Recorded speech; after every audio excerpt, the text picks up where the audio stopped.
welcome to another episode of Retro Review.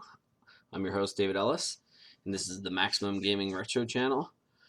So today, I'm finally going to be doing my review on Final Fantasy V. It's been a long time coming. I finished the game at the end of August, but then I got a little sidetracked because Metal Gear Phantom Pain came out the next day, 1st of September. And I just played the hell out of that. So I'm finally sitting down and making this review and getting on with my Final Fantasy. Final Fantasy V originally came out on the Super Nintendo in Japan only and wasn't even released in the US until it came out on the PS1 on the Final Fantasy Anthology Collection, which came with 5 and 6, which is the version I played. It was also later released on the Game Boy Advance. Final Fantasy V starts off with the main character Bart and his chocobo seeing a meteor crash down, and they go to investigate. So at this point, they come across two of the other main characters, Galuf and Lena, and Galuf has lost his memory, and you don't know it at the time, but he came off that meteor.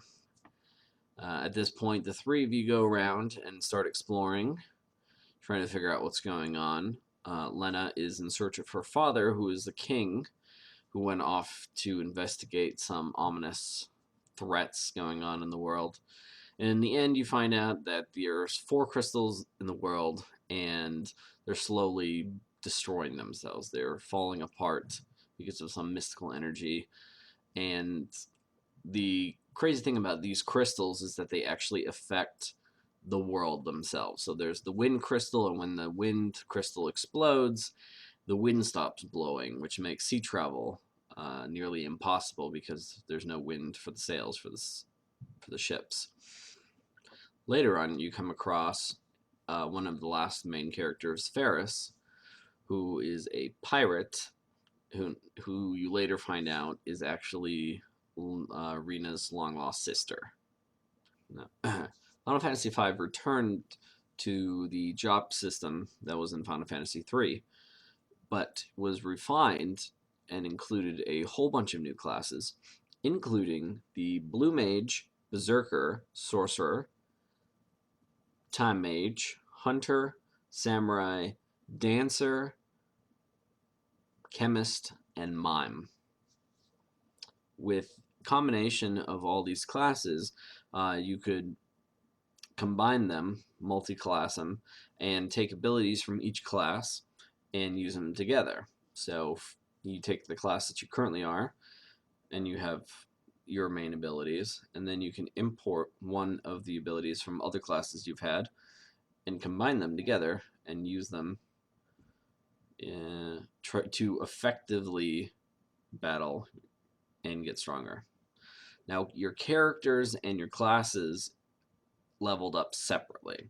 So you had your main character level, and then each class had a specific level depending on how long you've spent with each class. Each class had a level cap, some of them lower, some of them as low as 3, some of them as high as 7.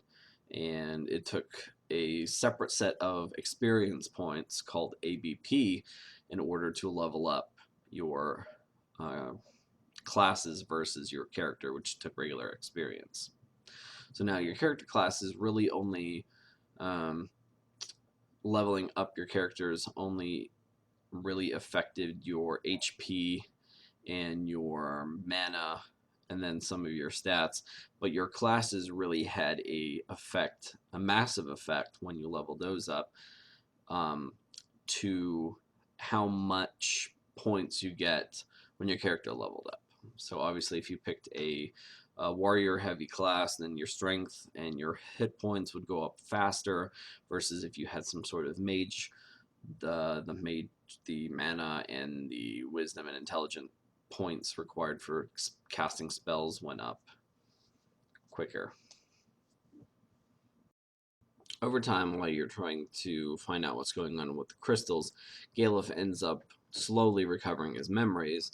It's revealed that the main enemy, X-Death, is behind it all, and his goal is to destroy all 4 crystals in order to merge 2 different worlds. you later find out that the second world has their own version of dark crystals, and it's Exdeath needs to destroy both sets of crystals, and then two worlds end up merging together. It's later revealed Galef is actually a king from the other world and used the meteor to travel to your world from his world. At a later point in the game, you travel back with him to his world and have a battle with Exdeath. Galef ends up dying, but his granddaughter, Krilly, who you meet at some point when you go back to his world, takes over for him in the party and gains all of his abilities. Once you manage to stop Exdeath from destroying all the crystals and gain all the powers from all the shards of the crystals, you end up having a showdown with Exdeath to restore both worlds to their proper form. The gameplay is very similar to 3 and has a lot of the same main elements from Final Fantasy games that you would expect. Cid returns as an airship mechanic, just as he usually is, and with the help of his grandson Mid, help you to modify a ship that you find. It becomes a 3-part ship for use on the land, on the sea, and then under the sea as a submarine.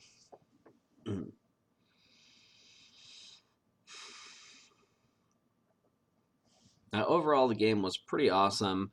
Music is just as good as always, having some of the best tracks up to this point in Final Fantasy history. And overall, the gameplay was magnificent.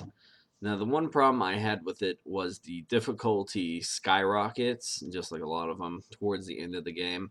And the final battle with Exdeath was quite difficult if you don't know the secret.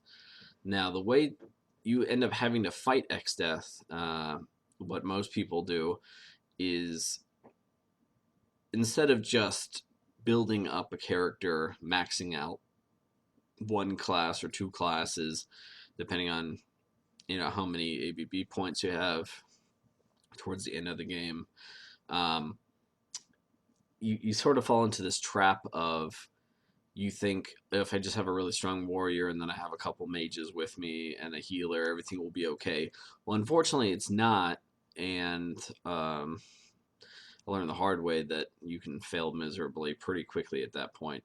Exdeath has two different forms. Once you beat him the first time around, he turns into his final form, Neo Exdeath, which is extremely impossible to beat. The trick is to have everyone be a mime and or freelancer, which is the base class that you start off with, and those give you lots of slots for abilities, unlike just the 2 standard slots that you get when your regular classes. A mime has a few slots and it lets you mimic some of the abilities of another class, and then the freelancer just gets a bunch of open slots. So that's really helpful. And so if you've managed to level up a bunch of your classes, say, you've had like a black mage and you've leveled up summoner at the same time, then you have like a white mage and time mage and all of these mage different classes like blue mage and whatnot, you get to use the abilities from all of them, which are really important because unlike in later Final Fantasies, if you played, each mage has a specific set of abilities. Like Time Mage controls the haste and the slow and stop and all those abilities you would normally think would just be rolled into like Black Mage or something, or White Mage. So it's very important that you have as many abilities as you can.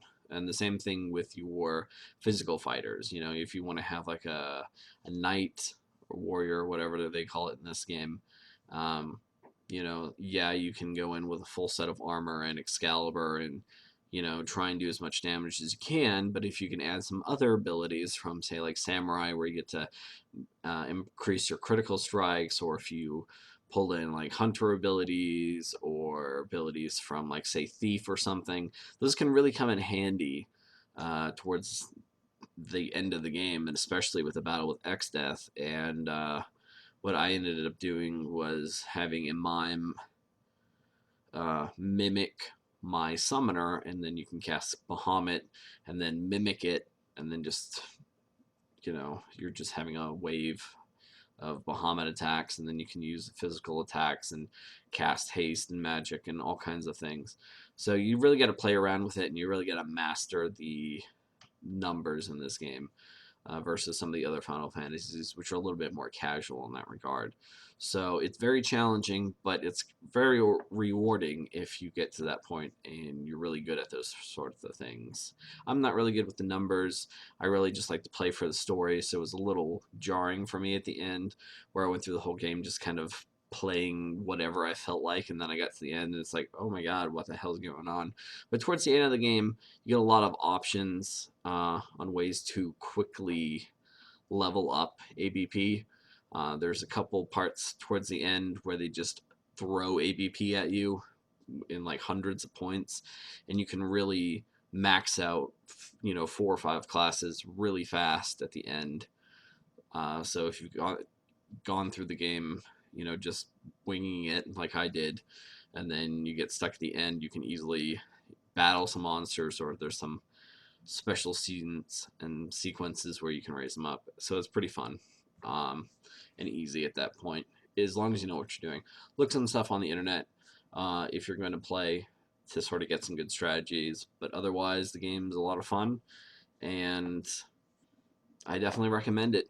It's definitely one of the harder ones, but in regards to numbers, and just standard Final Fantasy gameplay, it's pretty awesome, and the story is pretty decent too. It's not as riveting as 4 was, and I heard 6 is pretty awesome as well. But the 5 is more based on is more focused on gameplay than story, but still decent story.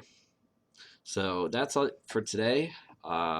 Definitely like my video if you enjoyed it, and subscribe if you're new to the channel. Also,